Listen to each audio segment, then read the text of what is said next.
Suamiku diam-diam mengurus surat cerai. Berharap bisa menikahi gundiknya tanpa aku tahu. Tapi aku akan tunjukkan siapa yang sebenarnya memegang kendali. Sebelum mulai ceritanya, komen dulu kalian dari kota atau negara mana. Aku pengen tahu. Jangan lupa like, subscribe, dan aktifkan lonceng, supaya channel ini makin berkembang. Rumah itu tenang. Terlalu tenang, sampai suara jarum jam di dinding terdengar seperti ketukan yang mengingatkan bahwa waktu terus berjalan. Sementara Nesha tetap diam di tempat yang sama. Nesha berdiri di dapur, mengaduk sup yang sudah hampir dingin. Jam di ponselnya menunjukkan pukul 10 malam. Sudah lewat 3 jam dari pesan singkat Rama yang berbunyi singkat dan kaku. Pulang agak malam. Jangan tunggu. Tidak ada penjelasan. Tidak ada permintaan maaf. Kalimat itu terasa lebih seperti perintah daripada pemberitahuan. Ia menarik napas pelan, menekan dorongan untuk bertanya lebih jauh. Sudah terlalu sering ia bertanya dan berakhir dengan tatapan lelah dari Rama, seolah rasa ingin tahunya adalah beban tambahan dalam hidup pria itu. Nesha belajar pelan-pelan bahwa diam seringkali lebih aman daripada jawaban yang menyakitkan. Pernikahan mereka, di mata orang luar, tampak baik-baik saja. Rumah besar, kehidupan mapan, dan suami yang terlihat sibuk bekerja. Tapi di dalam rumah ini, Nesha mulai merasa seperti pengunjung yang berusaha tidak membuat suara. Rama pulang mendekati tengah malam. Pintu dibuka tanpa sapaan. Langkah kakinya berat. Jasnya langsung diletakkan di kursi tanpa ia rapikan. Nesha menoleh, berusaha tersenyum. "Kamu sudah makan?" tanyanya hati-hati. Rama hanya mengangguk singkat tanpa menatapnya. "Di luar." Jawaban itu menutup percakapan sebelum sempat dimulai. Nesha mengangguk, mematikan kompor, lalu menuang sup ke wastafel. Ada rasa sia-sia yang mengendap, tapi ia tidak mengizinkan dirinya menangis. Menangis tidak akan mengubah apapun. Di kamar, Rama langsung berbaring sambil memainkan ponsel. Cahaya layar memantul di wajahnya yang datar. Nesha duduk di tepi ranjang, merapikan selimut yang tidak perlu dirapikan, sekadar memberi tangannya alasan untuk bergerak. "Kamu capek sekali akhir-akhir ini," ucapnya pelan. "Kerja memang capek," jawab Rama singkat. Nada suaranya menutup ruang diskusi. Nesha terdiam. Ada banyak hal yang ingin ia tanyakan. Kenapa Rama semakin jarang pulang? Kenapa ia tak lagi bercerita? Kenapa jarak itu terasa nyata? Namun satu ketakutan selalu menghentikannya. Takut mendengar jawaban yang mengonfirmasi kecurigaan terburuknya. Takut kehilangan rumah tangga yang sudah ia pertahankan dengan mengalah terlalu lama. Ia berbaring membelakangi Rama.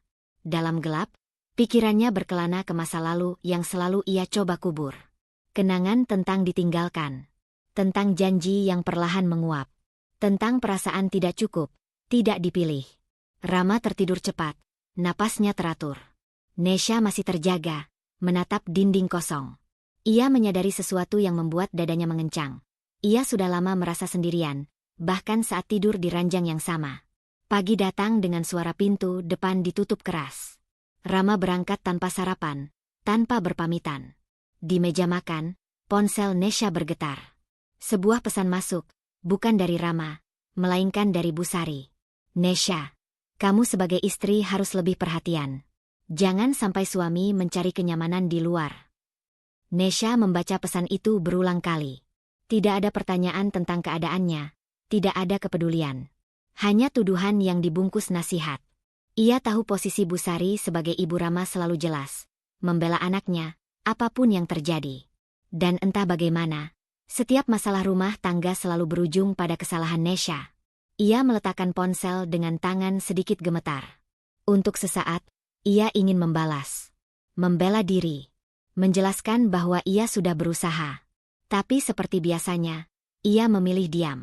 Diam yang ia sebut sebagai kedewasaan, meski jauh di dalam hatinya, diam itu terasa seperti menghapus dirinya sendiri perlahan. Nesha berjalan mengelilingi rumah, menyentuh perabot, foto pernikahan di dinding, tanaman yang ia rawat sendiri. Semua ini ia jaga. Semua ini ia pertahankan. Namun untuk pertama kalinya, muncul pertanyaan kecil yang berbahaya di benaknya. Apakah semua ini juga menjaganya? Sore itu, Nesha membuka lemari dan menemukan jas Rama yang masih berbau parfum asing. Ia membeku. Jantungnya berdetak lebih cepat. Ada sesuatu yang berubah di dadanya. Bukan kemarahan, melainkan ketakutan yang lebih dalam. Ia menutup lemari perlahan, seolah jika ia bergerak terlalu cepat, kenyataan itu akan runtuh menimpanya. Nesha duduk di lantai, memeluk lututnya. Ia tahu ia sedang berdiri di tepi sesuatu yang tidak ingin ia lihat, namun juga tidak bisa terus diabaikan. Malam menjelang lagi. Rama belum pulang. Kali ini, Nesha tidak memasak.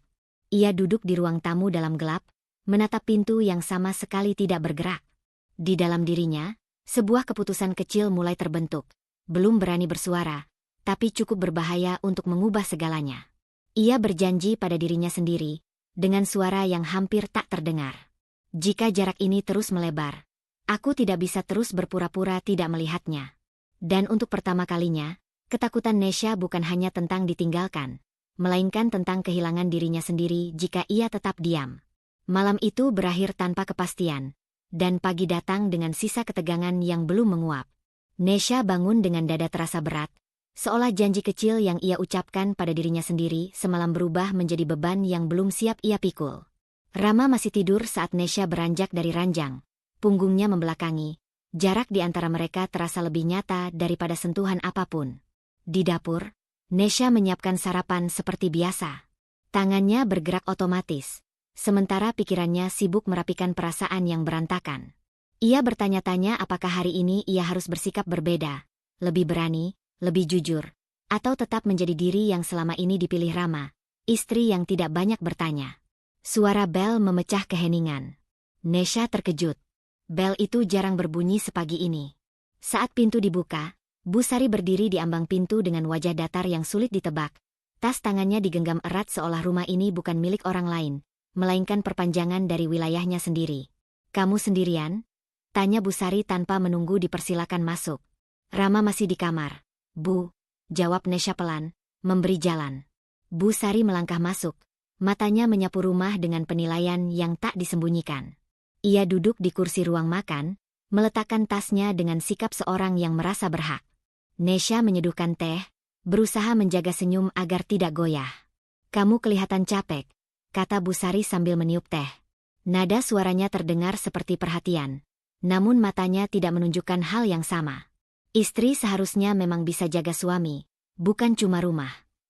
Kata-kata itu meluncur ringan, tapi menghantam tepat di dada Nesha. Ia menelan ludah, mencoba menafsirkan apakah itu sekadar nasihat atau sindiran yang sengaja diarahkan.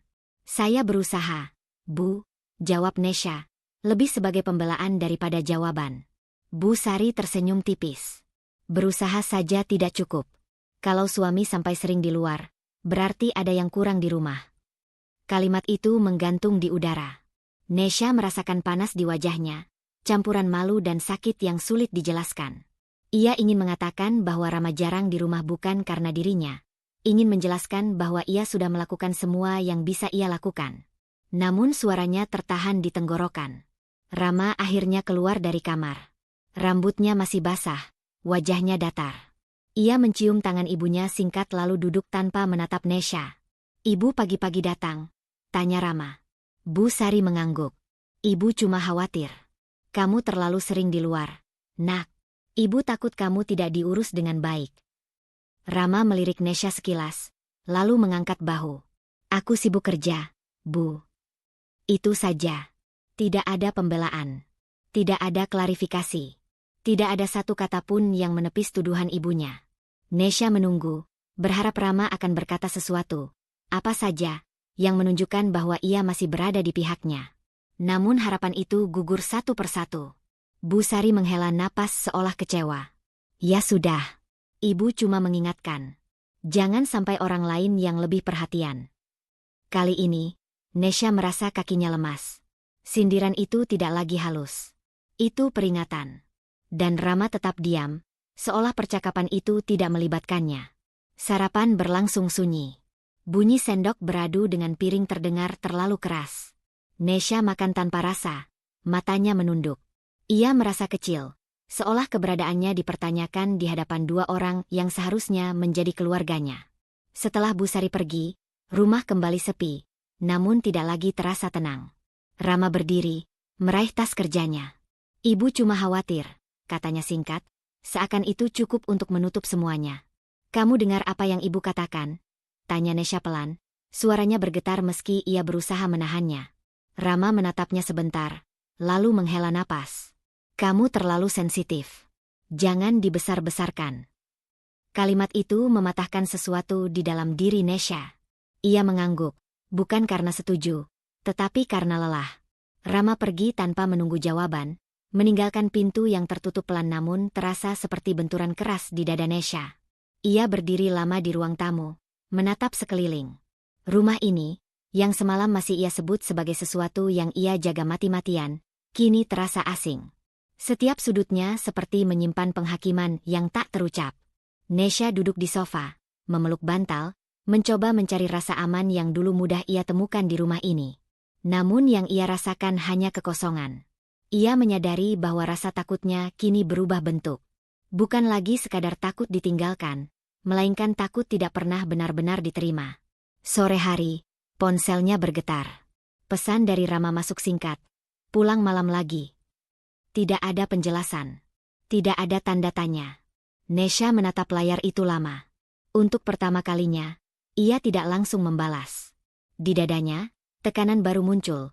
Kesadaran bahwa diamnya selama ini bukan membuatnya aman, melainkan menghapus ruangnya sendiri. Ia meletakkan ponsel di meja, jari-jarinya gemetar. Ada keputusan kecil yang mulai tumbuh, berbahaya karena bertentangan dengan kebiasaannya.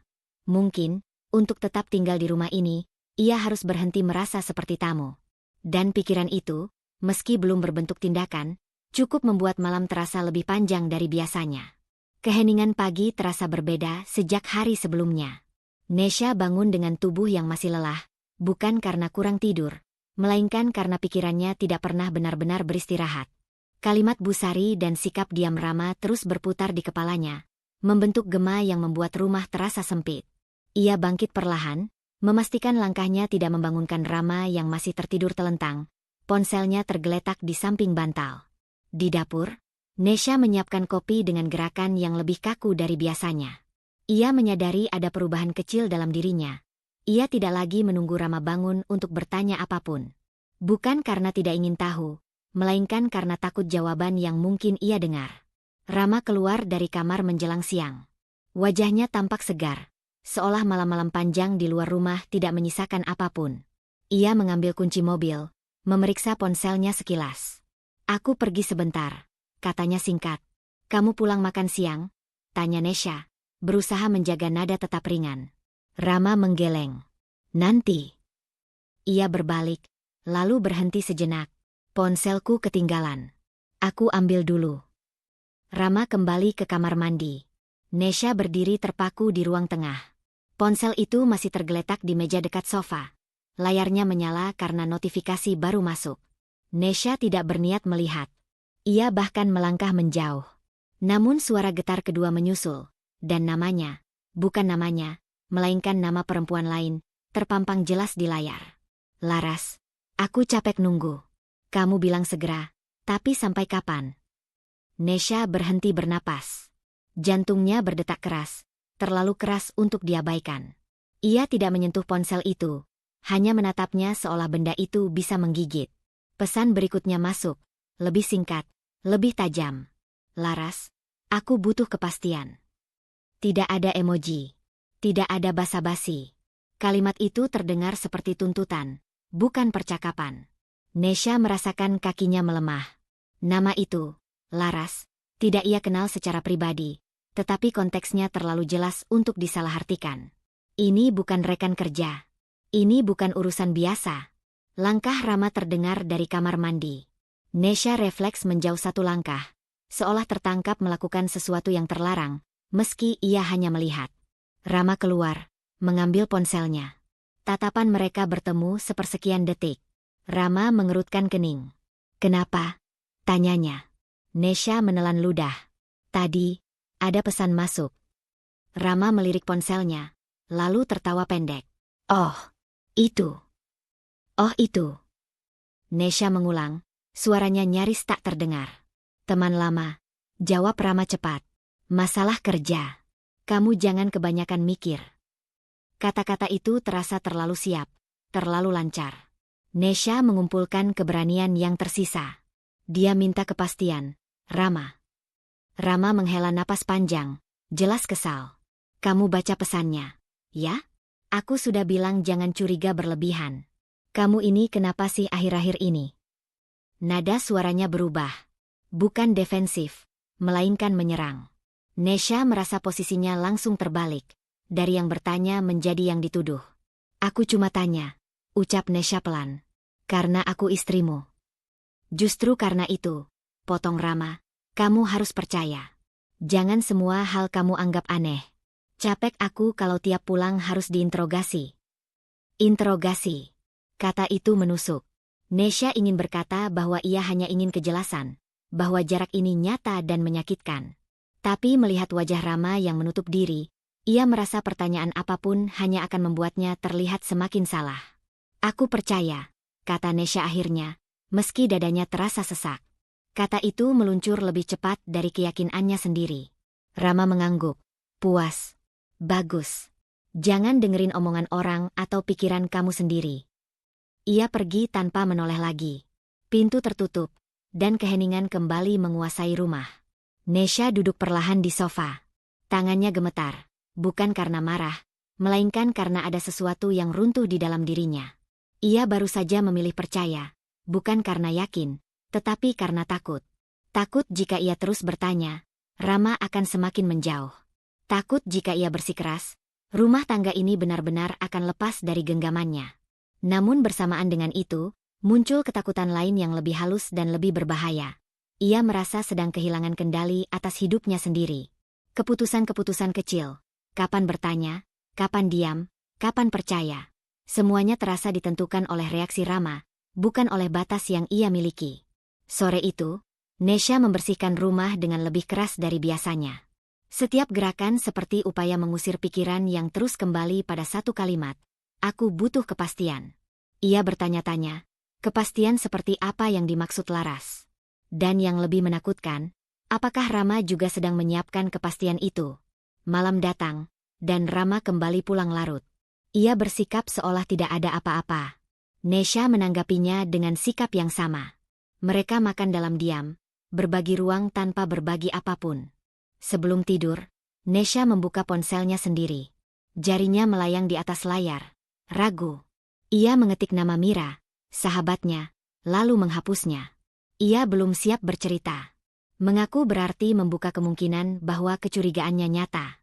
Sebagai gantinya, ia membuka catatan kecil di ponselnya dan menulis satu kalimat singkat, nyaris seperti pengingat rahasia untuk dirinya sendiri. Perhatikan. Jangan lagi menutup mata. Ia menyimpan catatan itu, mematikan layar, dan berbaring membelakangi Rama. Malam itu, Nesha tetap memilih percaya. Tapi untuk pertama kalinya, ia berjanji diam-diam untuk tidak lagi sepenuhnya menyerahkan kendali hidupnya pada kepercayaan yang rapuh. Keputusan kecil itu terasa berisiko, karena memperhatikan berarti siap melihat kebenaran yang mungkin tidak sanggup ia hadapi. Pagi itu, Nesha terbangun dengan kepala penuh. Catatan kecil yang ia tulis semalam masih teringat jelas. Perhatikan. Jangan lagi menutup mata. Kalimat itu seperti perintah dan ancaman sekaligus. Ia bangkit dari ranjang tanpa membangunkan Rama yang masih terlelap. Wajahnya tenang seolah tidak ada apapun yang mengganggu hidupnya. Ketidakselarasan itu membuat dada Nesha mengencang. Di dapur, Nesha menatap pantulan dirinya di kaca lemari. Wajahnya tampak biasa, terlalu biasa untuk seseorang yang hatinya terus bergemuruh. Ia menyadari selama ini ia begitu pandai menyembunyikan luka, bahkan dari dirinya sendiri. Tapi pagi ini, luka itu menuntut diakui. Rama berangkat lebih cepat dari biasanya. Ia hanya berkata singkat, aku lembur lagi, lalu pergi tanpa menunggu respons. Nesha tidak mengejar, tidak bertanya. Ia hanya mengangguk, mencatat dalam diam. Lagi, ada perubahan kecil dalam caranya memandang hal-hal itu. Bukan lagi sebagai alasan yang harus dimaklumi, melainkan sebagai pola yang perlu diperhatikan. Siang hari, Nesha bertemu Mira di sebuah kafe kecil dekat rumah. Mira datang dengan ekspresi yang langsung menajam begitu melihat wajah Nesha yang pucat. Tanpa banyak basa-basi, Mira meletakkan cangkirnya dan menatap Nesha lurus. Kamu kelihatan capek, bukan karena kurang tidur, kata Mira. Nesha tersenyum tipis. Aku baik-baik saja. Kamu selalu bilang begitu saat tidak baik-baik saja. Balas Mira, nada suaranya tegas, bukan menghakimi. Sampai kapan kamu mau mengalah demi cinta yang jelas-jelas nggak seimbang? Kalimat itu membuat Nesha tercekat. Ia menunduk, jarinya mengusap pinggir cangkir. Aku cuma nggak mau ribut. Aku takut kalau aku dorong terlalu keras, semuanya malah hancur. Mira menghela napas panjang. Nes, kamu sadar nggak? Setiap kali kamu mundur, dia maju satu langkah. Dan dia jadi makin berani karena tahu kamu nggak akan kemana-mana. Kata-kata itu tidak terdengar asing, tapi kali ini terasa lebih tajam. Nesha teringat pesan Laras, tatapan Rama yang dingin, dan caranya selalu mengalihkan kesalahan. Perlahan, potongan-potongan itu mulai membentuk satu gambaran yang sulit diabaikan. Aku cuma mau rumah tanggaku utuh, ujar Nesha lirih. Utuh menurut siapa? Tanya Mira cepat. Menurut kamu, atau menurut dia yang nyaman karena kamu terus mengalah? Nesha terdiam. Untuk pertama kalinya, ia tidak punya jawaban yang meyakinkan. Ia menyadari bahwa selama ini ia menyebut ketakutannya sebagai cinta. Takut ditinggalkan. Takut dianggap tidak cukup. Takut kehilangan peran sebagai istri yang ia pertahankan mati-matian. Kalau kamu terus begini, lanjut Mira lebih lembut, bukan cuma dia yang akan pergi sesuka hati. Kamu juga akan kehilangan dirimu sendiri.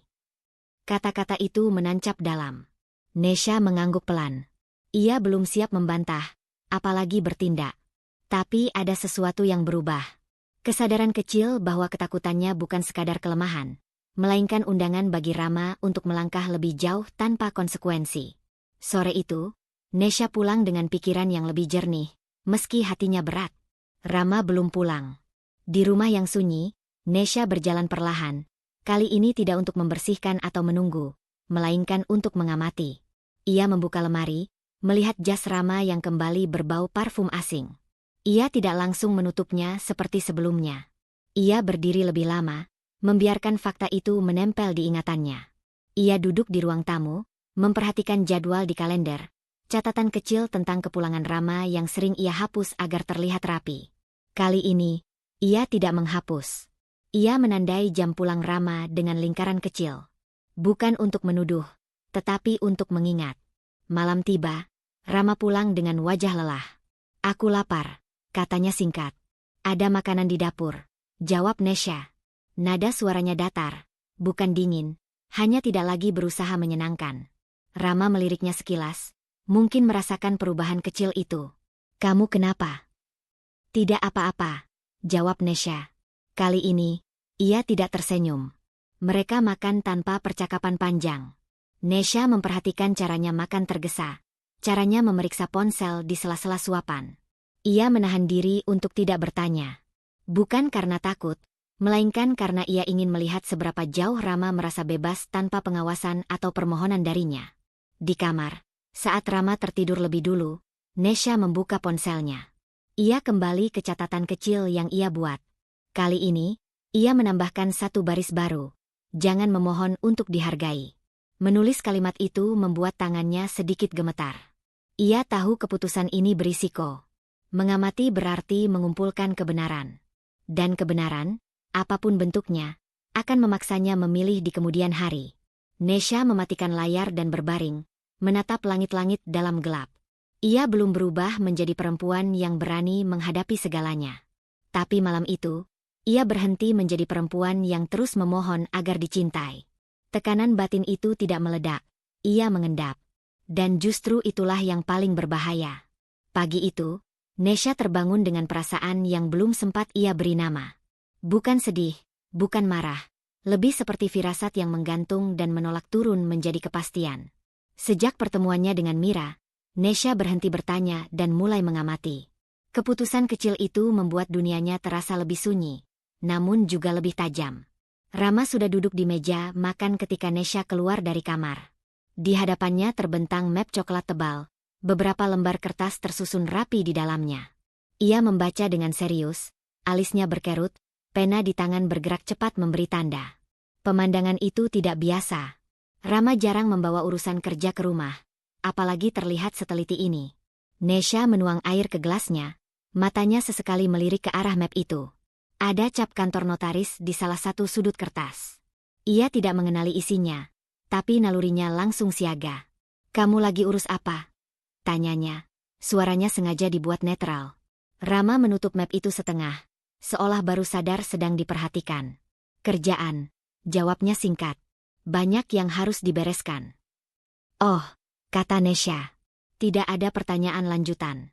Ia mengingat janji pada dirinya sendiri untuk tidak memohon, tidak memaksa. Namun diam kali ini terasa berbeda. Lebih penuh, lebih sadar.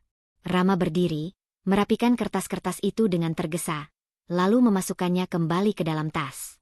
Gerakannya terlalu cepat, seolah ingin menghindari sesuatu. Nesha mencatatnya dalam hati. Siang hari, ponsel Nesha bergetar. Nama Busari muncul di layar. Jantungnya langsung menegang, bukan karena kaget, melainkan karena sudah tahu tekanan seperti apa yang akan datang. "Ke rumah ibu sore ini," kata Busari tanpa basa-basi ketika Nesha menjawab. "Ada yang mau dibicarakan." Nada itu bukan undangan, melainkan perintah. Nesha sempat ragu, namun akhirnya mengiyakan. Menghindar hanya akan memperpanjang tekanan. Rumah Busari terasa lebih dingin dari biasanya. Ia duduk di ruang tamu, posturnya tegak, tatapannya tajam. Nesha duduk di seberangnya, tangan terlipat di pangkuan, berusaha tetap tenang. "Ibu dengar Rama lagi sibuk mengurus masa depannya," ujar Busari membuka percakapan. "Sebagai istri, kamu seharusnya mendukung, bukan jadi penghambat." Kata penghambat itu diucapkan dengan penekanan yang jelas. Nesha menahan napas. "Saya tidak pernah menghalangi Rama, Bu." Busari menghela napas kecil, seperti orang dewasa yang lelah menjelaskan hal sederhana. "Kadang bukan soal apa yang kamu lakukan, tapi apa yang kamu pertahankan. Kamu harus tahu diri. Jangan terlalu menuntut posisi yang akhirnya menyulitkan." Nesha menatap wajah mertuanya, mencoba membaca maksud di balik kalimat-kalimat itu. Tidak ada kata cerai. Tidak ada tuduhan terang-terangan. Namun arah pembicaraannya jelas. Ia diminta menyingkir dengan cara yang halus. "Masa depan Rama itu panjang," lanjut Busari. "Dan kamu seharusnya membantu, bukan mengikatnya dengan hal-hal yang tidak perlu." "Tidak perlu." Kata itu membuat dada Nesha mengencang. Apakah yang dimaksud Busari adalah dirinya? Pernikahan ini? Rumah yang ia jaga? "Saya istri Rama," ucap Nesha akhirnya. Suaranya tenang meski hatinya bergetar. "Wajar kalau saya ingin tahu dan dilibatkan." Busari menatapnya lama, lalu tersenyum tipis, senyum yang tidak sampai ke mata. Keinginan kadang harus disesuaikan dengan kenyataan. Percakapan itu berakhir tanpa kesimpulan jelas, namun meninggalkan beban yang lebih berat di pundak Nesha. Saat ia pulang, pikirannya dipenuhi satu perasaan yang makin menguat. Ada keputusan besar yang sedang disiapkan, dan ia sengaja tidak diajak bicara. Malamnya, Rama kembali membawa tas yang sama. Ia mengeluarkan map coklat itu lagi, kali ini di ruang kerja. Pintu tidak ditutup rapat. Nesha lewat, pura-pura mengambil air, dan melihat Rama menandatangani beberapa lembar kertas. "Kapan selesai?" tanyanya ringan. "Segera," jawab Rama tanpa menoleh. "Ini penting." "Penting untuk siapa?" Pertanyaan itu meluncur sebelum Nesha sempat menahannya. Rama berhenti menulis, menatapnya dengan sorot mata tidak sabar. "Kamu kenapa sih sekarang? Kenapa jadi ribet?" Pertanyaan itu membuat Nesha terdiam. Ia menyadari bahwa sikap mengamatinya mulai terasa sebagai ancaman bagi Rama. Ia memilih mundur satu langkah, bukan karena takut, tetapi karena ingin melihat lebih jelas. "Maaf," katanya akhirnya. "Aku cuma tanya."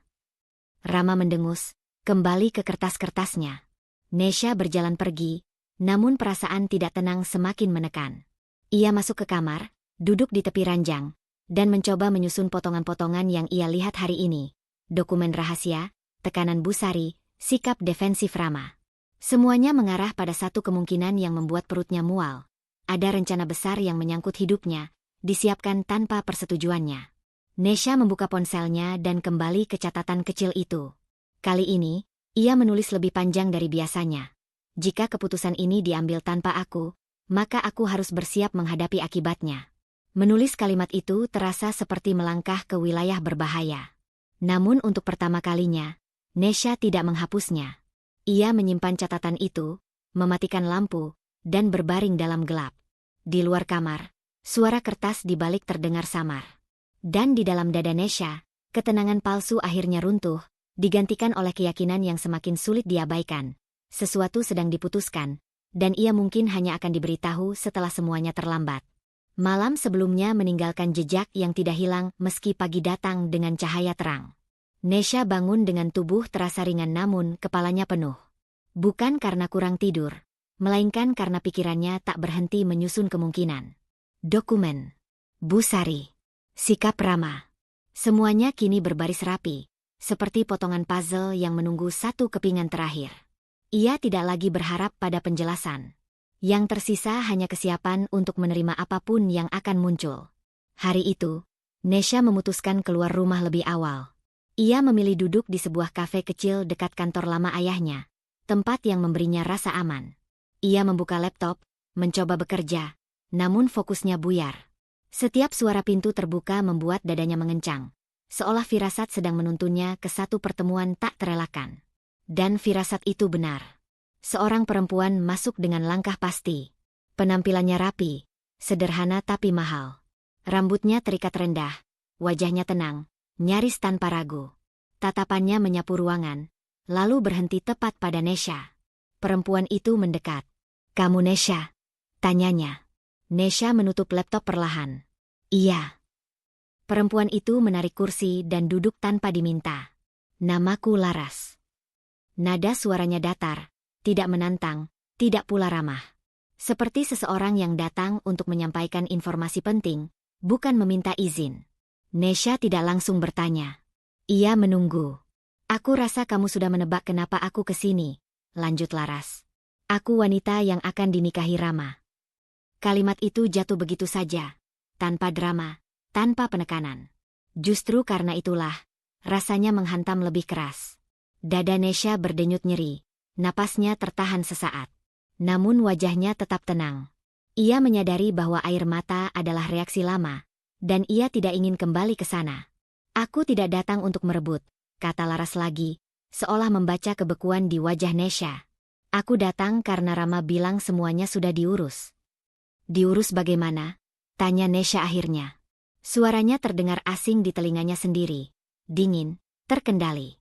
"Jalan keluar dari pernikahan kalian," jawab Laras. "Dokumen, kesepakatan, semuanya. Tinggal waktu."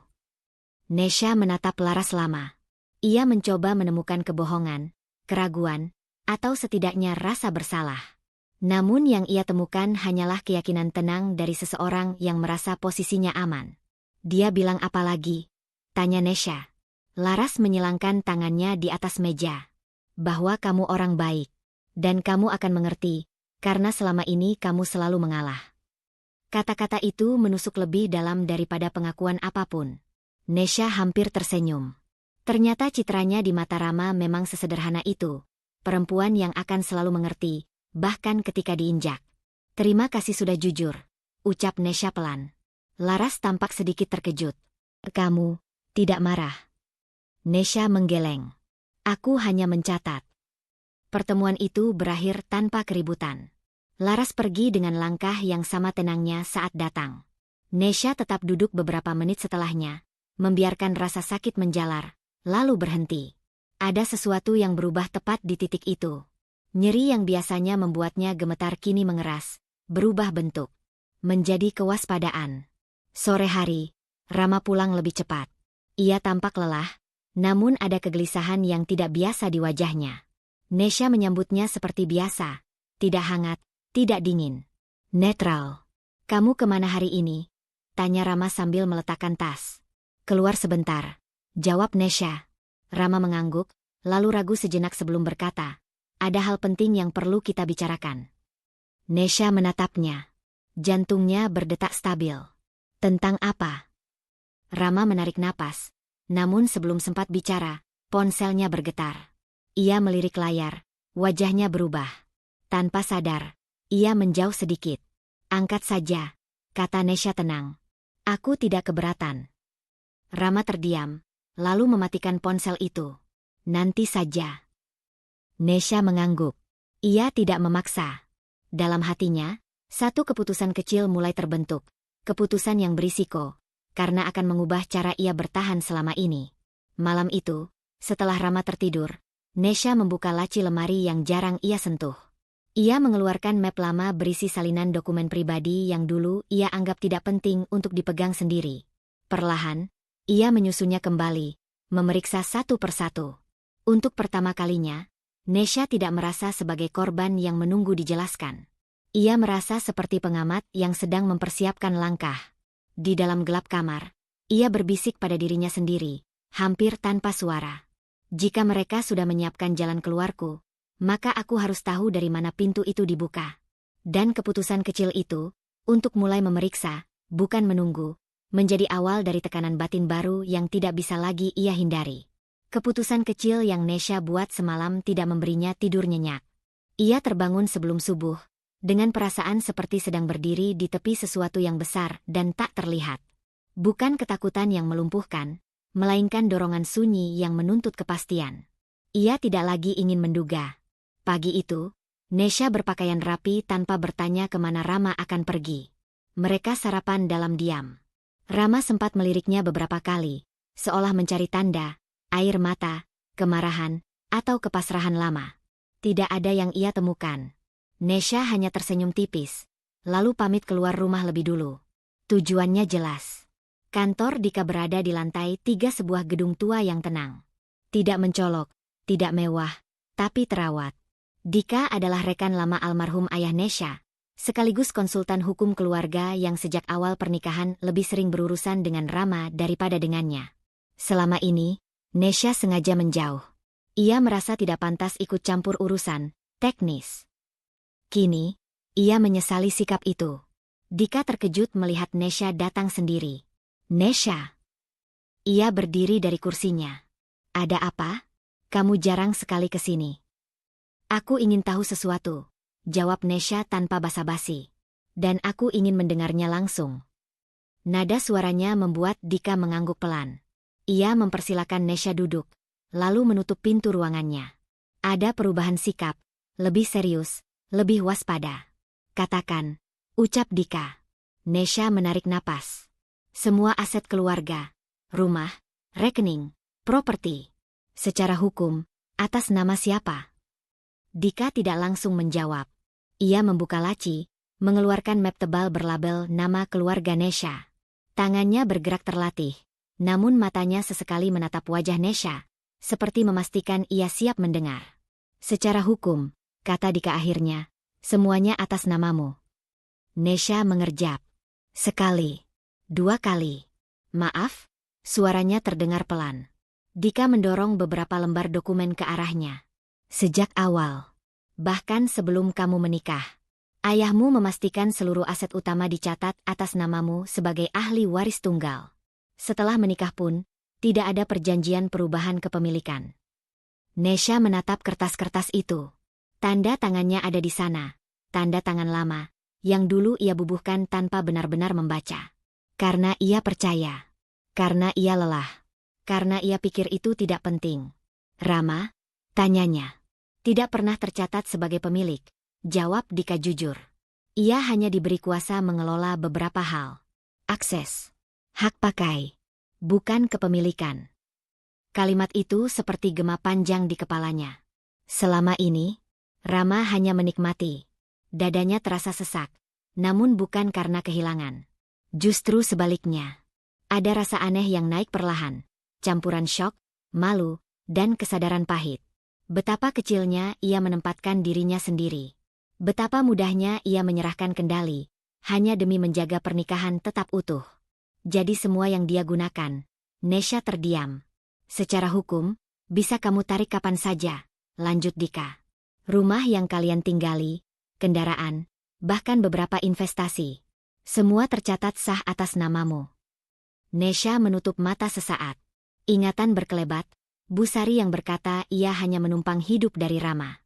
Rama yang berbicara soal masa depan seolah semuanya hasil jerih payahnya. Laras yang yakin akan menikah dengan laki-laki mapan. Dan ia, yang percaya. Aku bodoh, gumam Nesha lirih. Dika segera menggeleng. Tidak. Kamu hanya terlalu percaya. Kalimat itu menenangkan, sekaligus menyakitkan. Nesha membuka mata, menatap Dika dengan sorot berbeda dari sebelumnya. Lebih tajam, lebih hadir. Kalau aku bercerai, tanyanya pelan, apa yang bisa dia ambil? Secara hukum. Dika berhenti sejenak. Hampir tidak ada. Kecuali yang kamu izinkan. Keheningan menggantung di ruangan itu. Untuk pertama kalinya sejak Laras muncul, Nesha merasa tanah di bawah kakinya kembali padat.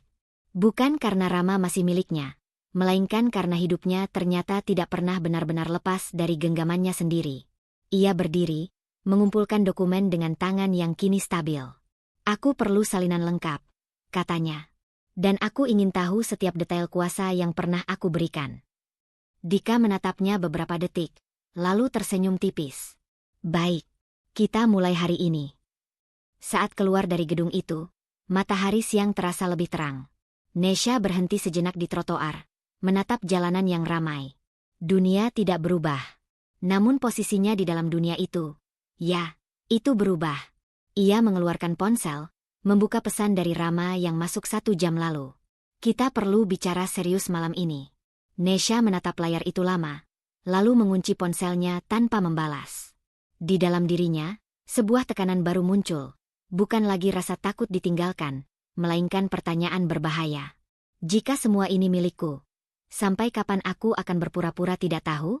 Dan dengan pertanyaan itu, Nesha melangkah pulang, membawa kesadaran yang tidak mungkin lagi ia kubur. Kesadaran yang Nesha bawa pulang dari kantor, Dika tidak langsung menjelma menjadi keberanian lantang. Ia masih berjalan pelan, masih menyusun napas agar tidak tergelincir kembali ke kebiasaan lama, mengalah lebih dulu. Namun ada sesuatu yang berubah dalam caranya memandang rumah itu. Dinding-dindingnya terasa berbeda. Bukan lagi tempat ia menumpang perasaan orang lain, melainkan ruang yang, setidaknya secara hukum, berdiri atas namanya. Malam itu, Rama sudah menunggu di ruang makan. Di depannya tergeletak map coklat tipis. Terlalu rapi. Terlalu disiapkan. Kita perlu menyelesaikan beberapa urusan, kata Rama tanpa menoleh, seolah kalimat itu bukan permintaan, melainkan perintah. Nada suaranya datar, profesional. Suara yang biasa ia gunakan ketika ingin orang lain patuh tanpa bertanya. Nesha meletakkan tasnya perlahan. Jantungnya berdebar, tapi tidak lagi panik. Ia duduk berhadapan dengan Rama, menjaga jarak emosional yang baru ia pelajari. Urusan apa? Tanyanya. Rama mendorong map itu ke tengah meja. Cuma formalitas.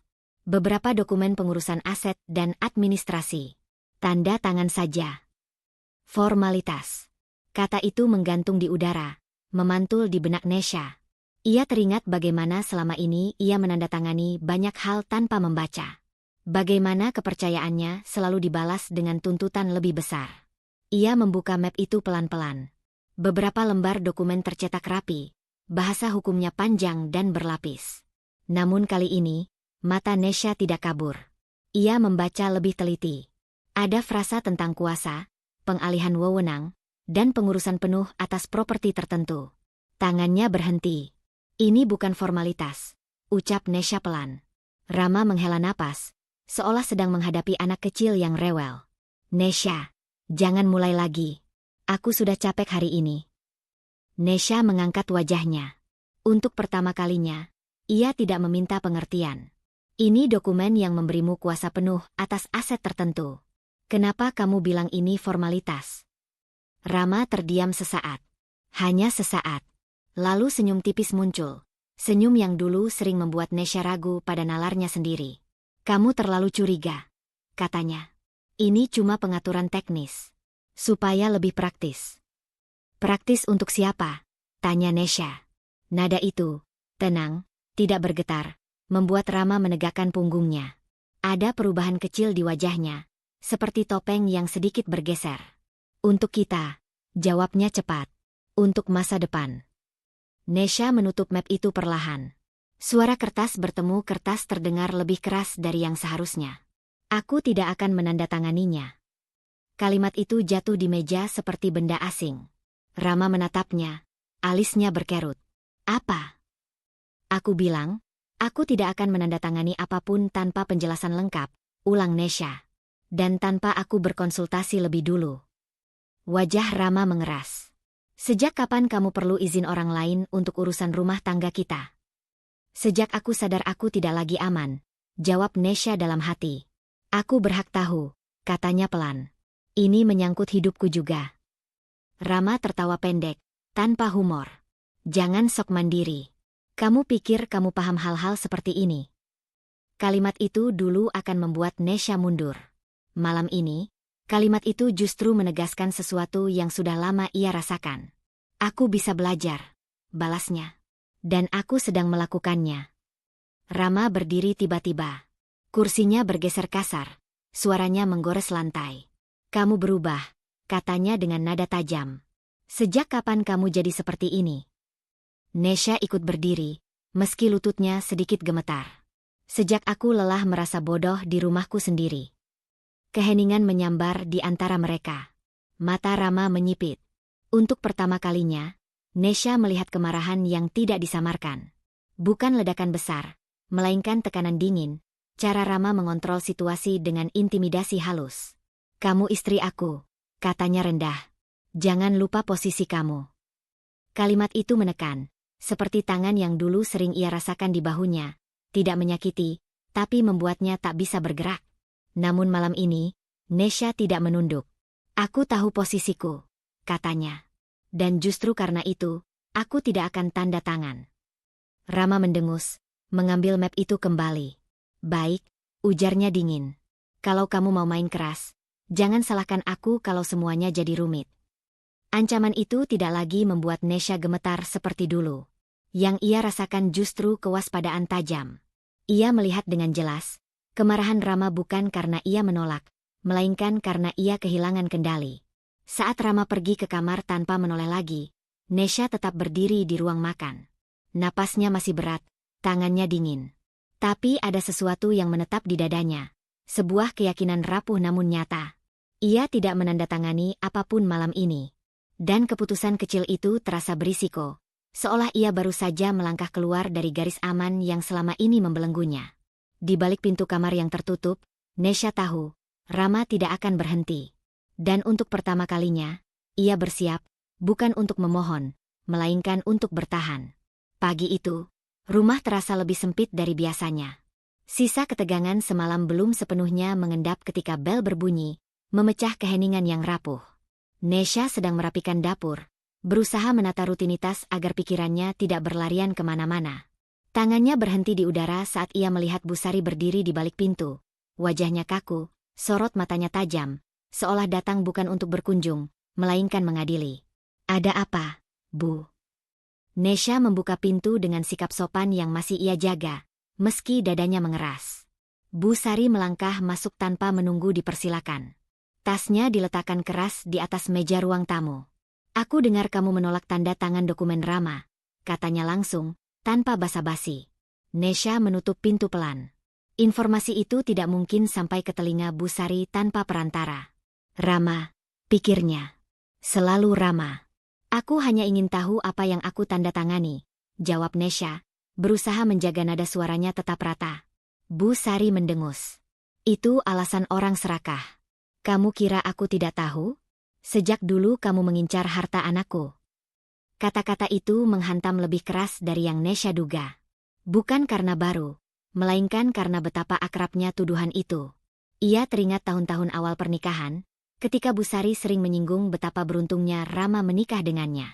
Saat itu, Nesha mengira itu pujian yang canggung. Kini, ia melihat maknanya berubah. Aku tidak pernah mengincar apapun, kata Nesha pelan. Aku hanya ingin adil. Adil. Bu Sari tertawa pendek. Adil versi siapa? Kamu hidup enak dari kerja keras Rama. Sekarang mau menarik semuanya. Nesha menelan ludah. Ada dorongan lama untuk membela diri, untuk menjelaskan panjang lebar, untuk membuktikan bahwa ia bukan perempuan seperti yang dituduhkan. Namun dorongan itu berhenti di tenggorokannya. Karena tiba-tiba, ia melihat pola itu dengan jelas. Bu Sari selalu datang membawa tuduhan. Rama selalu diam atau membiarkan. Lalu Nesha yang meminta maaf, atas hal-hal yang bahkan tidak ia pahami sepenuhnya.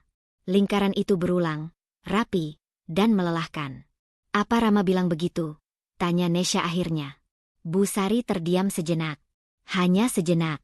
Yang jelas, kamu membuat hidupnya rumit, katanya cepat. Anak saya butuh dukungan, bukan perlawanan. Dukungan.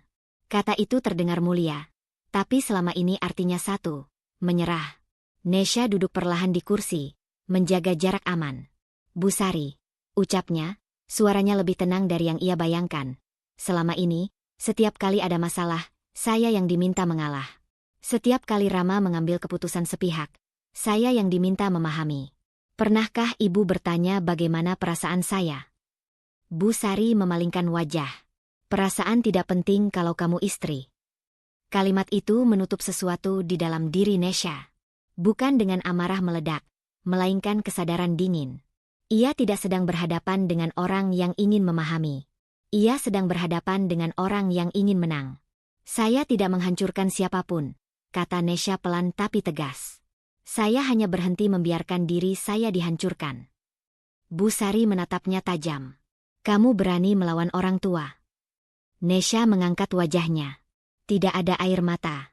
Tidak ada suara gemetar. Saya berani melindungi diri saya. Keheningan mengisi ruang tamu. Bu Sari berdiri, mengambil tasnya dengan gerakan kaku. Kalau begitu, jangan harap Rama akan tetap bersabar, katanya dingin. Ancaman itu melayang di udara, tapi tidak lagi menancap seperti dulu. Nesha mengangguk pelan. Saya tidak lagi meminta kesabaran siapapun. Bu Sari pergi tanpa pamit. Pintu tertutup dengan suara yang terdengar lebih keras dari biasanya. Nesha berdiri sendiri di ruang tamu. Napasnya teratur meski dadanya terasa penuh. Ia tidak merasa menang. Ia juga tidak merasa lega sepenuhnya. Namun ada sesuatu yang bergeser. Sebuah garis yang selama ini kabur, kini tampak jelas. Ia melihat kembali potongan-potongan masa lalu. Sindiran, tekanan halus, rasa bersalah yang ditanamkan perlahan. Semua itu bukan kebetulan. Itu pola. Dan pola hanya bisa berlanjut jika ia terus berperan sama. Nesha berjalan ke kamar, membuka laci tempat ia menyimpan dokumen salinan dari Dika. Tangannya sempat bergetar, tapi ia tidak menutupnya kembali. Ia menatap kertas-kertas itu, bukan sebagai senjata, melainkan sebagai pengingat. Ia tidak lagi sendirian dalam ketidaktahuan. Ponselnya bergetar. Pesan dari Rama masuk. Ibu cuma khawatir. Jangan dibesar-besarkan. Nesha menatap layar itu lama. Dulu, pesan seperti itu akan membuatnya merasa bersalah. Kali ini, ia hanya merasa jelas. Ia mengetik balasan singkat, lalu berhenti. Jarinya melayang beberapa detik sebelum akhirnya menghapus semuanya. Ia mengunci ponsel, meletakkannya terbalik di meja. Untuk pertama kalinya, Nesha memilih diam, bukan karena takut, melainkan karena ia tidak lagi ingin menjelaskan dirinya kepada orang yang tidak berniat mendengar. Keputusan kecil itu terasa berbahaya. Namun di balik rasa cemas yang masih ada, Nesha tahu satu hal dengan pasti. Ia berhenti menjadi pihak yang terus mengalah. Dan langkah itu, sekecil apapun, akan mengubah segalanya. Keputusan untuk berhenti mengalah tidak langsung membuat hidup Nesha lebih tenang. Justru sebaliknya, ada kekosongan baru yang menyisakan gema pertanyaan tanpa jawaban. Ia menjalani hari-hari berikutnya dengan kewaspadaan yang tenang, seolah menunggu sesuatu yang pasti datang, meski ia belum tahu dari arah mana. Panggilan dari Dika datang pada sore hari, saat matahari mulai condong dan bayangan rumah memanjang ke halaman. Nesha, kamu bisa datang ke kantor. Suara Dika terdengar lebih berat dari biasanya. Ada hal penting yang harus kamu tahu. Nada itu membuat dada Nesha mengencang. Ia tidak bertanya apa-apa. Ia hanya mengangguk, meski tahu Dika tidak bisa melihatnya. Di perjalanan, pikirannya melayang ke potongan-potongan kejadian yang selama ini terasa terpisah. Map coklat. Sikap Rama yang tergesa. Bu Sari yang tiba-tiba datang dengan tuduhan. Semua itu seperti potongan puzzle yang mulai saling mendekat. Di kantor, Dika tidak mempersilakan Nesha duduk terlalu lama sebelum membuka pembicaraan. Wajahnya serius, tangannya memegang map yang lebih tebal dari sebelumnya. Aku harus jujur, katanya. Dan ini mungkin akan menyakitkan.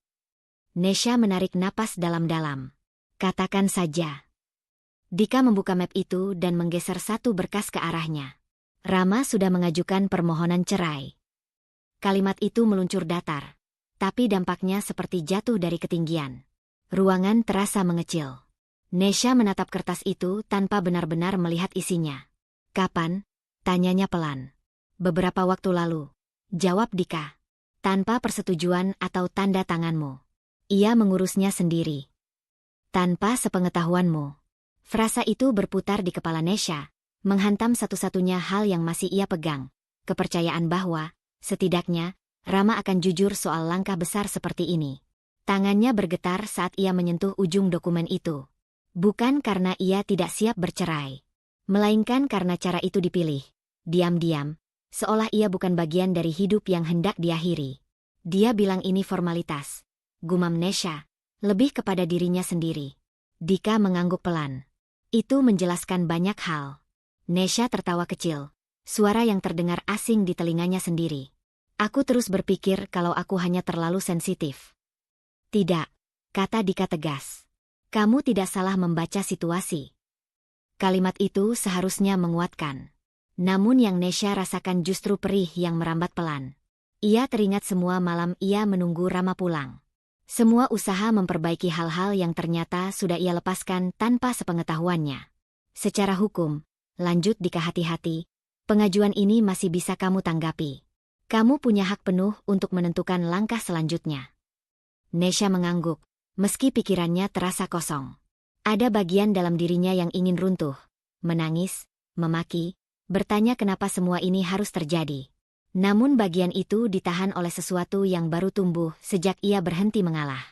Ia menutup map itu perlahan. "Jadi ini rencananya," ucapnya. Bukan dengan amarah, melainkan kejelasan pahit. Dika menatapnya, menunggu. "Apapun yang ia pikirkan," lanjut Nesha, "aku tidak akan lagi dibiarkan di luar hidupku sendiri." Itu bukan pernyataan balas dendam. Itu garis batas. Dalam perjalanan pulang, Nesha membiarkan air mata jatuh.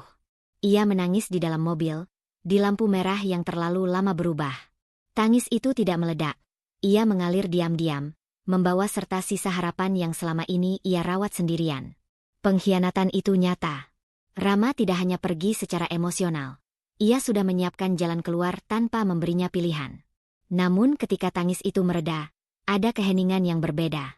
Tidak hampa, tidak rapuh. Lebih seperti ruang kosong yang siap diisi ulang. Di rumah, Rama belum pulang. Nesha berdiri di ruang tamu, menatap foto pernikahan mereka di dinding. Ia tidak menurunkannya. Belum. Ia masuk ke kamar, membuka laptop, dan menyusun folder baru. Ia menamai folder itu sederhana. Dokumen pribadi. Keputusan kecil, tapi berisiko. Ia mulai memindahkan salinan-salinan penting, menyusunnya dengan rapi. Setiap klik terasa seperti langkah maju yang tidak bisa ditarik kembali.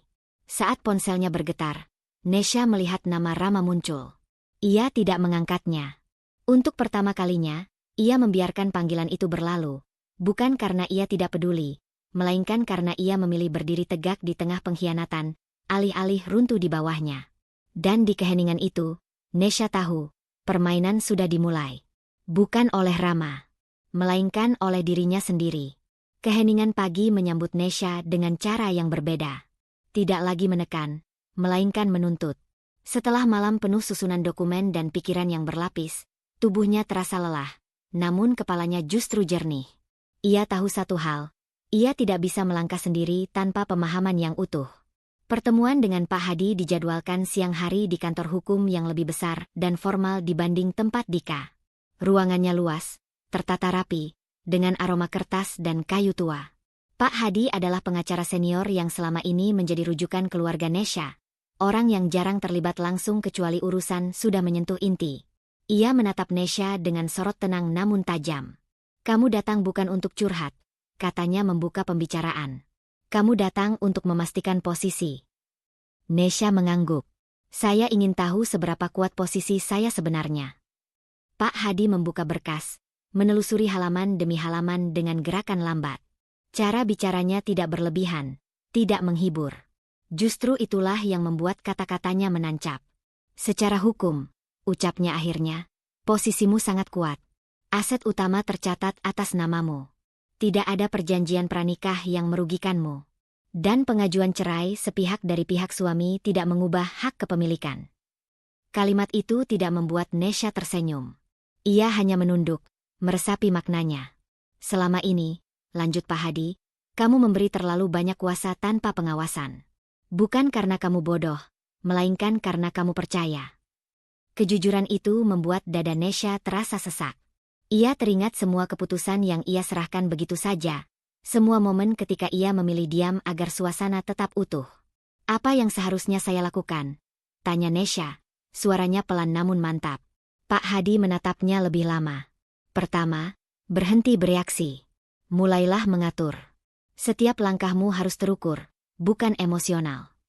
Ia menjelaskan satu persatu, tentang hak tanggapan terhadap gugatan cerai, tentang pembatasan akses, tentang pentingnya dokumentasi. Tidak ada istilah yang disederhanakan secara berlebihan. Pak Hadi memperlakukannya sebagai pihak yang mampu mengambil keputusan, bukan korban yang harus ditenangkan. Dan disitulah sesuatu bergeser di dalam diri Nesha. Ia menyadari bahwa selama ini, bukan Rama yang sepenuhnya mengendalikan hidupnya. Ia sendiri yang menyerahkan kendali itu, sedikit demi sedikit, dengan alasan cinta dan ketakutan. Apa saya terlambat? Tanyanya, nyaris berbisik.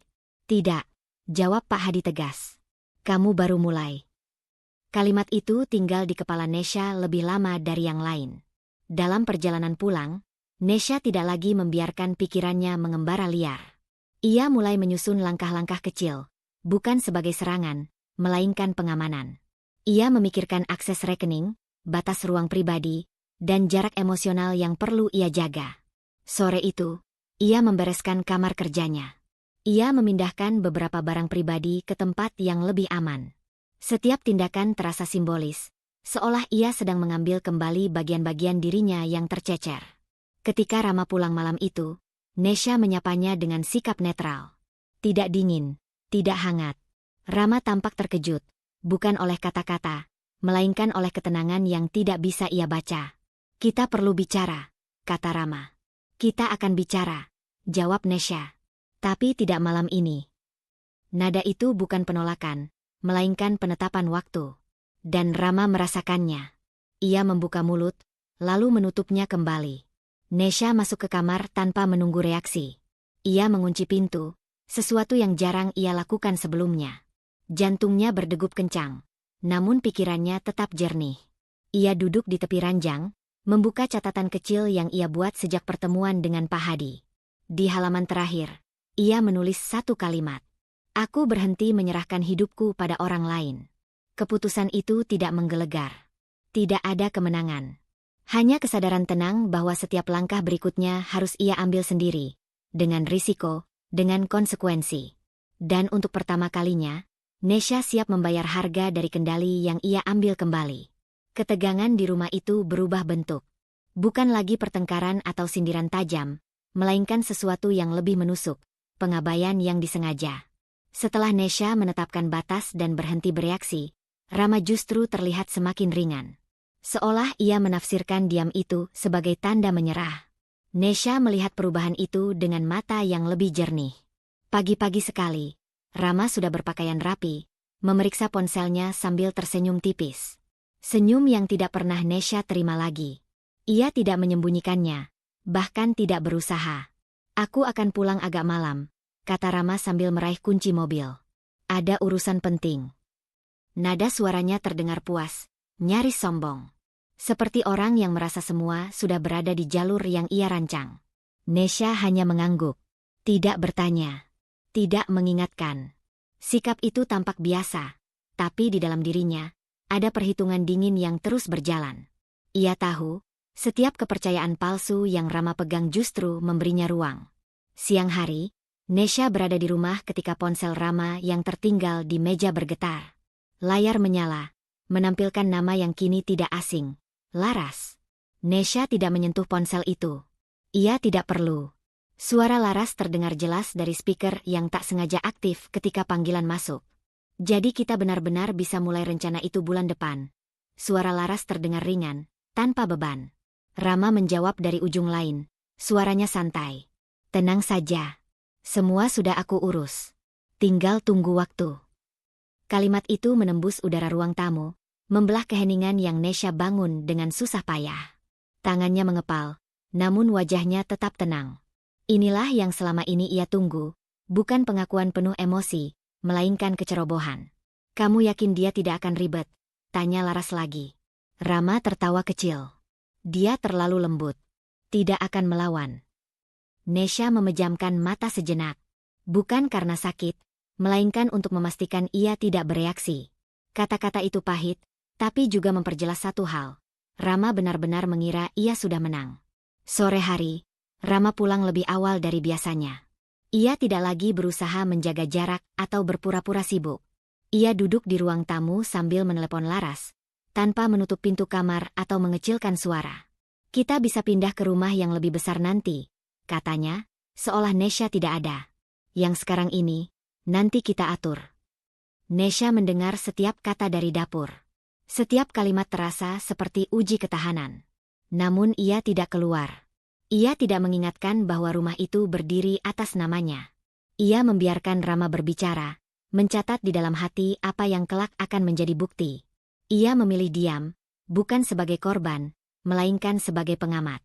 Malam itu, Bu Sari menelepon Rama dengan suara keras yang bisa terdengar sampai ke ruang tengah. Kamu pastikan semuanya aman, kan?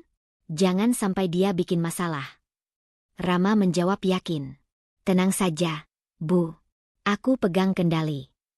Kata itu, kendali, membuat Nesha tersenyum tipis untuk pertama kalinya. Senyum yang tidak terlihat oleh siapapun. Saat Rama menutup telepon, ia menoleh ke arah Nesha. Aku mungkin akan sering keluar beberapa waktu ke depan.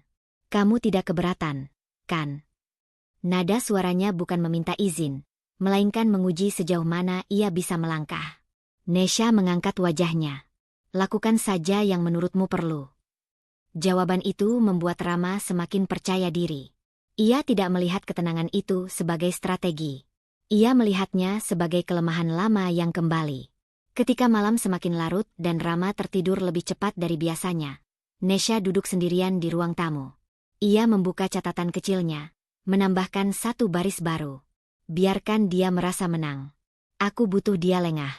Keputusan itu terasa berbahaya.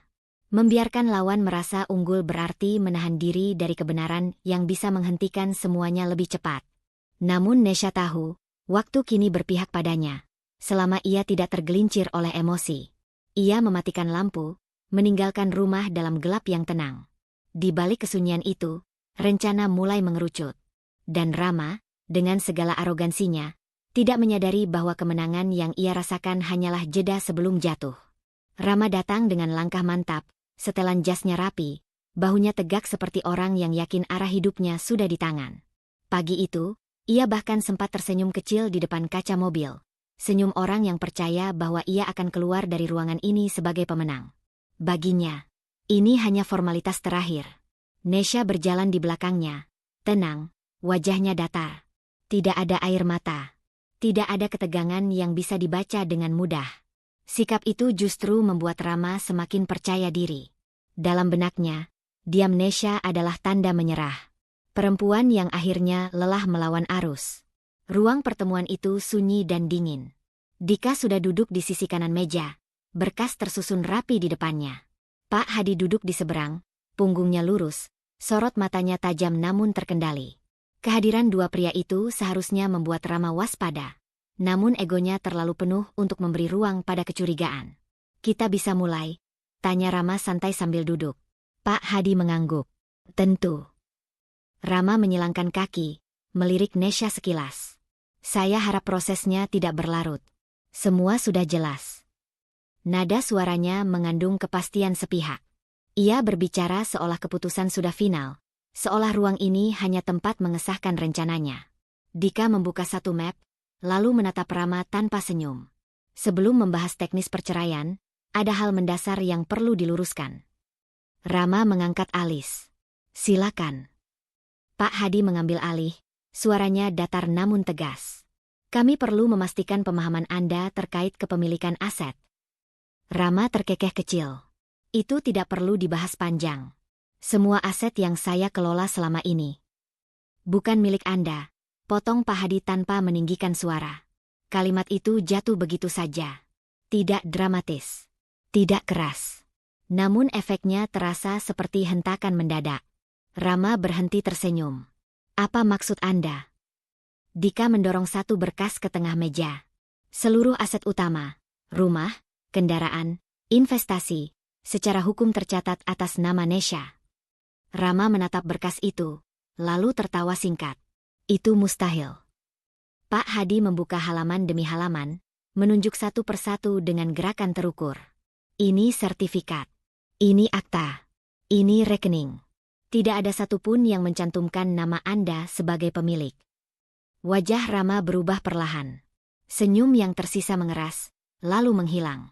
Ia meraih dokumen itu, membacanya cepat, lalu semakin lambat. Napasnya terdengar lebih berat. Ini hanya administratif, katanya. Suaranya mulai kehilangan kepastian. Saya suaminya. Status pernikahan tidak otomatis memberi kepemilikan, jawab Pak Hadi tenang. Apalagi tanpa perjanjian tertulis. Rama menoleh ke Nesha. Untuk pertama kalinya sejak masuk ruangan itu, ia benar-benar menatap istrinya. Nesha membalas tatapan itu tanpa kebencian, tanpa kemenangan. Hanya diam yang utuh. Kamu tahu? Tanya Rama, suaranya turun. Nesha mengangguk pelan. Sekarang, ya. Kata sekarang terdengar sederhana, namun cukup untuk meruntuhkan asumsi lama Rama, bahwa Nesha selalu tertinggal, selalu tidak tahu apa-apa. Jadi selama ini, Rama terdiam. Kalimatnya tidak selesai. Tangannya yang memegang berkas bergetar tipis. Dika menambahkan dengan nada profesional. Selama ini Anda hanya menikmati akses, bukan kepemilikan. Kata menikmati terasa seperti tamparan. Rama bersandar ke kursinya, dadanya naik turun. Ia mencoba tertawa lagi, tapi suara itu patah di tengah. Ini lelucon, katanya, lebih kepada dirinya sendiri. Kalian sedang mencoba menakut-nakuti saya. Tidak ada yang menjawab. Keheningan justru menjadi jawaban paling kejam. Rama menatap sekeliling, mencari celah, argumen, kemarahan, atau setidaknya reaksi emosional dari Nesha yang bisa ia gunakan untuk membalik keadaan. Tidak ada. Untuk pertama kalinya, ia menyadari, ia datang tanpa kendali apapun. Ego yang selama ini menjadi sandarannya runtuh pelan-pelan. Bukan dengan ledakan, melainkan dengan kesadaran pahit bahwa semua rencana yang ia susun berdiri di atas asumsi keliru. Kalau begitu, katanya akhirnya, suaranya serak, apa yang sebenarnya kalian inginkan? Pak Hadi menutup map. Hari ini, kami hanya meluruskan fakta. Nesha menatap Rama. Di dalam dadanya, ada gemetar yang ia kendalikan dengan susah payah. Ini bukan kepuasan. Ini kejelasan. Dan kejelasan itu berat. Ia tahu, setelah ego runtuh, akan ada reaksi. Amarah, penyangkalan, atau serangan balik. Namun hari ini belum berakhir. Rama menunduk. Kedua tangannya mengepal. Ia belum meledak. Belum berbicara. Tapi aura di sekitarnya berubah. Seperti sesuatu yang pecah di dalam, menunggu cara untuk keluar. Nesha menarik napas perlahan. Ia tidak mengambil alih apapun hari ini. Belum. Ia hanya membiarkan kebenaran berdiri di tengah ruangan, tanpa penyangga. Dan saat mereka meninggalkan ruang pertemuan itu, Nesha tahu satu hal pasti. Rama baru saja kehilangan pijakan. Dan apapun reaksinya nanti, akan menentukan langkah paling berisiko yang harus ia ambil berikutnya. Langkah Rama terasa berat sejak meninggalkan ruang pertemuan itu. Dunia yang tadi ia masuki dengan keyakinan kini seperti lantai licin tanpa pegangan. Setiap suara, setiap tatapan, terasa mengancam. Ia tidak lagi berbicara di mobil. Rahangnya mengeras, matanya kosong, seperti seseorang yang sedang berusaha menyusun ulang kenyataan yang baru saja runtuh. Nesha duduk di sampingnya, menatap keluar jendela. Di balik ketenangannya, ada denyut cemas yang tidak mau reda. Ia tahu momen ini akan datang, namun tidak pernah ada latihan yang cukup untuk menghadapi saat ketika keputusan berubah menjadi tindakan nyata. Sesampainya di rumah, Rama langsung turun lebih dulu. Ia membuka pintu dengan kasar, seolah rumah itu masih sepenuhnya miliknya. Nesha mengikuti dari belakang, langkahnya pelan tapi mantap. Aroma rumah, yang selama ini ia rawat dalam diam, menyambutnya dengan rasa asing. Di ruang tamu, Bu Sari berdiri gelisah. Ibu Rama itu menatap wajah anaknya yang kusut, lalu beralih ke Nesha dengan mata penuh tanya. Rama, kenapa wajahmu begitu? Tanyanya cemas. Rama melempar tasnya ke sofa. Tanya dia, katanya tajam. Dia yang sudah menyiapkan semuanya dari awal. Apa maksudmu, Rama? Suara Bu Sari bergetar. Rama berbalik, emosinya akhirnya meluap. Dia pemilik semua harta ini, Bu. Rumah ini. Mobil. Semuanya. Selama ini kita cuma numpang. Bu Sari terdiam. Tubuhnya sedikit limbung, tangannya meraih sandaran kursi. Nesha, itu tidak benar, kan? Nesha menarik napas panjang. Inilah titik tanpa jalan kembali. Ia melangkah maju, suaranya tenang meski dadanya sesak. Benar, Bu. Keheningan jatuh berat. Bu Sari menatap sekeliling rumah, seolah baru pertama kali melihatnya.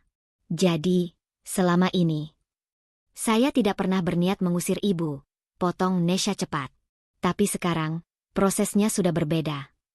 Rama tertawa pahit. Lihat, akhirnya kamu menunjukkan wajah aslimu. Nesha menoleh. Aku tidak menunjukkan wajah apapun, Rama. Aku hanya berhenti bersembunyi.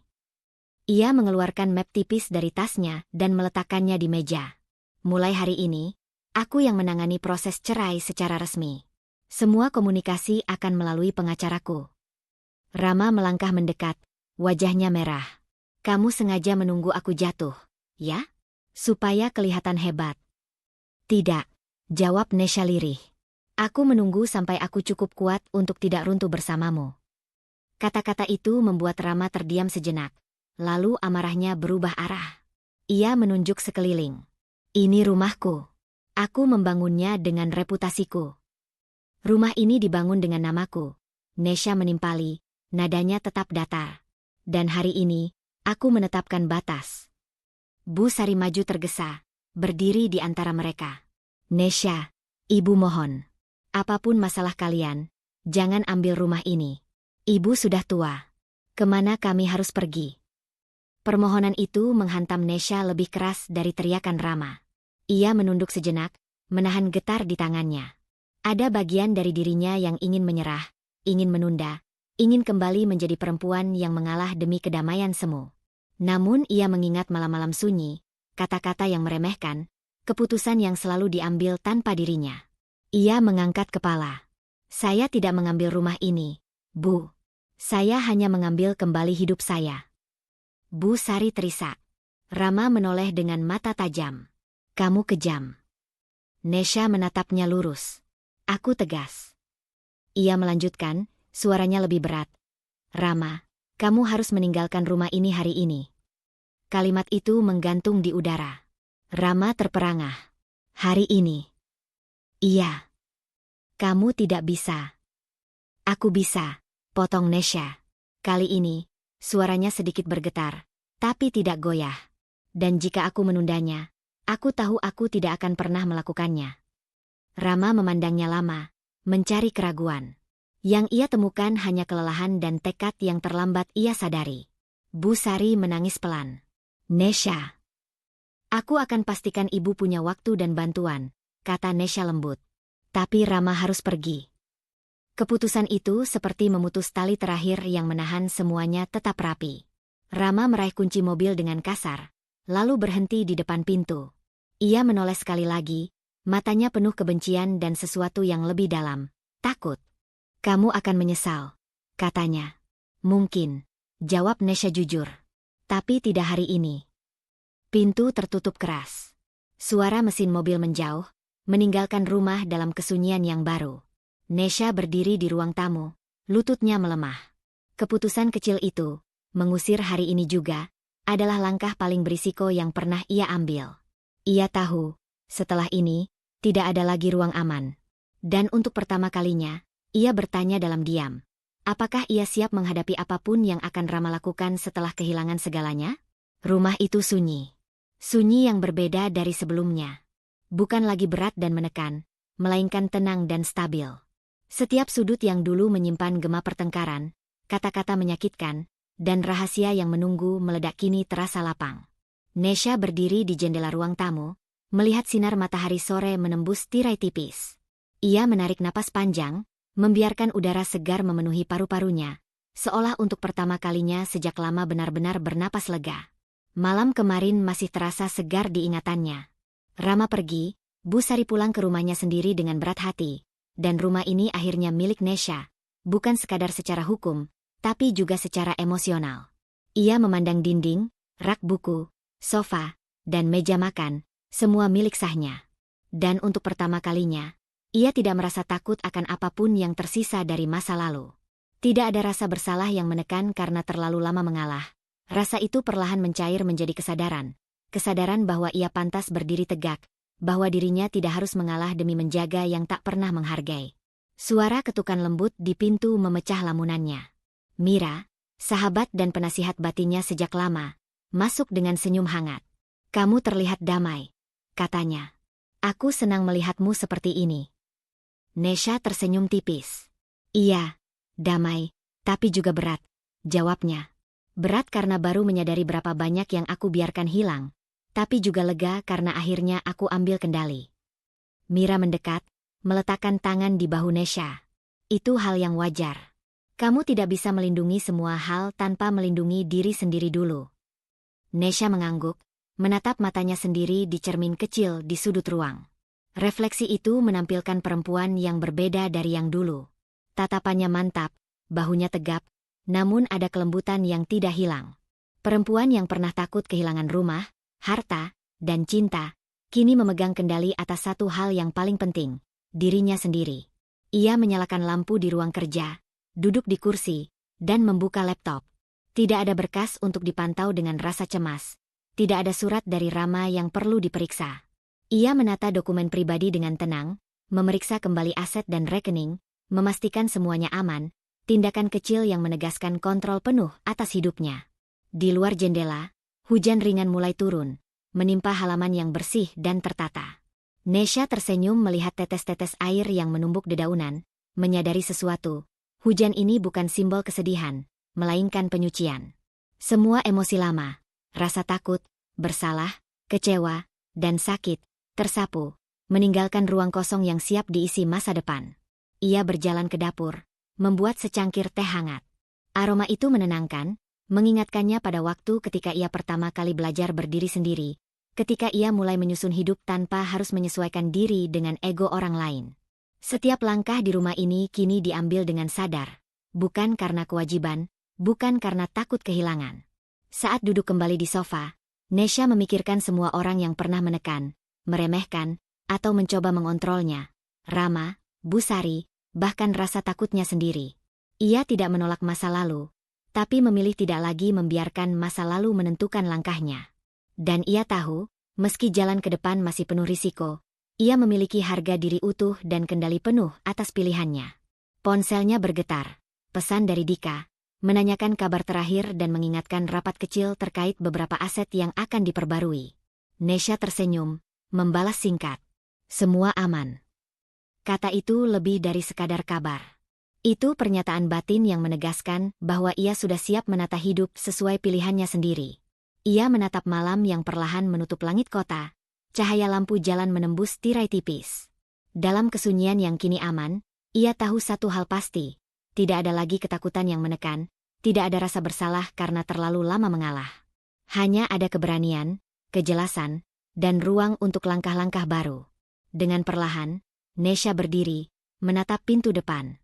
Ia membuka sedikit, menghirup udara malam yang sejuk. Masa depan menunggu di luar sana, tanpa bayang-bayang masa lalu, tanpa tuntutan orang lain, hanya dirinya, penuh kendali dan harga diri. Di sudut hati, ada satu keputusan kecil namun berisiko, membiarkan setiap langkah berikutnya benar-benar miliknya, tanpa menoleh lagi ke belakang.